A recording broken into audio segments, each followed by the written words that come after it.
La vulneración de los derechos derechos fundamentales en el estado de emergencia. es un tema clave para el derecho constitucional, porque esto implica que tiene un equilibrio delicado entre la seguridad pública y el respeto de los derechos humanos. Podemos decir que es estado de emergencia. Este es un régimen excepcional que lo da el Estado cuando existen situaciones que ponen en riesgo la seguridad pública o el orden público, en este caso como desastres naturales, violencia o crisis interna del gobierno.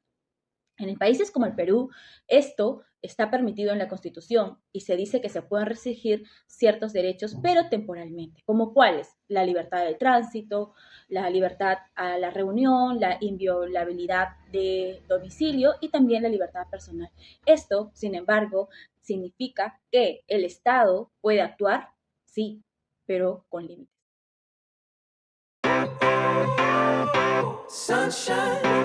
Hola, buenas tardes, compañeros. En esta oportunidad les voy a dar una pequeña definición de los derechos fundamentales de la persona. Los derechos fundamentales, ¿qué son?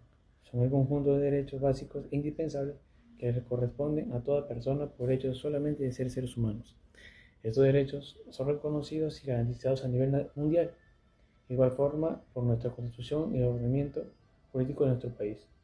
Se preguntarán, ¿dónde encontramos estos derechos?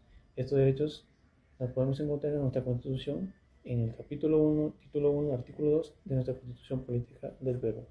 Finalidad de los derechos fundamentales es proteger la dignidad de las personas y asegurar libertades básicas como es a la vida, libertad, igualdad. Esos derechos también sirven para limitar el poder del Estado, garantizando que sus acciones respeten a los ciudadanos, incluso en situaciones difíciles como es el estado de emergencia.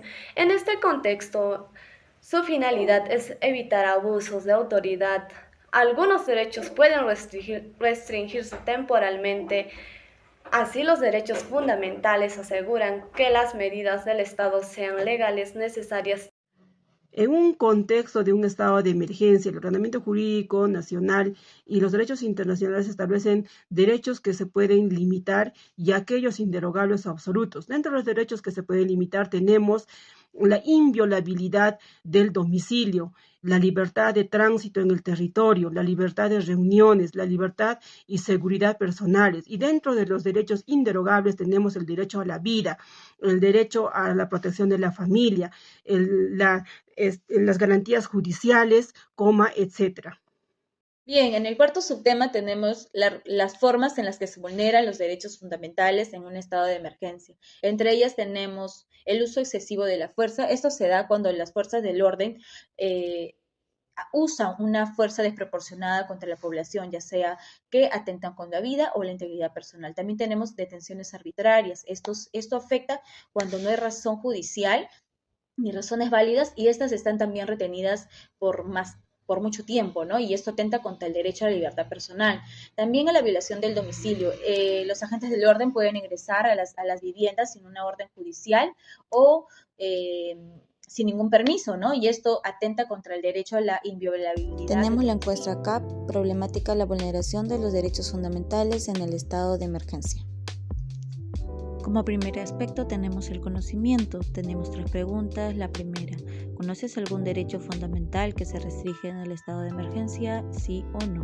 ¿Reconoces qué acción tomar cuando vulneran los derechos fundamentales en un estado de emergencia? ¿Sí o no? ¿Sabes cuánto tiempo puede durar un estado de emergencia? ¿Sí o no? Aspecto actitudes. ¿Has observado algún tipo de vulneración de derechos fundamentales durante un estado de emergencia? ¿Sí o no? ¿Crees que las autoridades informan correctamente a la población sobre las medidas y restricciones del estado de emergencia? ¿Sí o no? ¿Consideras que existen garantías para proteger tus derechos fundamentales durante un estado de emergencia? ¿Sí o no? Aspecto prácticas. ¿Crees usted que sus derechos fundamentales de libertad de tránsito, reunión, etcétera, se representaron plenamente durante el último estado de emergencia? ¿Sí o no? ¿Se siente informado sobre cuáles son exactamente los derechos fundamentales que se suspenden? ¿Sí o no? ¿Estaría dispuesto a ceder parte de su privacidad y libertad a cambio de una mayor sensación de seguridad pública? ¿Sí o no? Finalmente la encuesta la llenaron 31 personas mayores de 18 años. Allí también podemos observar los resultados finales mediante cuadros estadísticos que se dividieron en 2 respuestas, sí y no. Gracias por su atención, compañeros.